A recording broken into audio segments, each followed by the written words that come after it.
Hello guys, in this video I'm going to show you how to save story to archive on the Instagram application.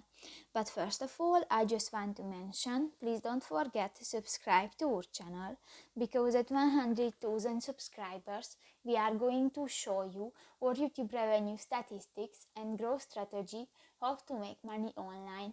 So let's jump into it. First of all, open the application on your device. Go to the profile section at the bottom of the screen and tap to the three lines at the upper right corner of the page.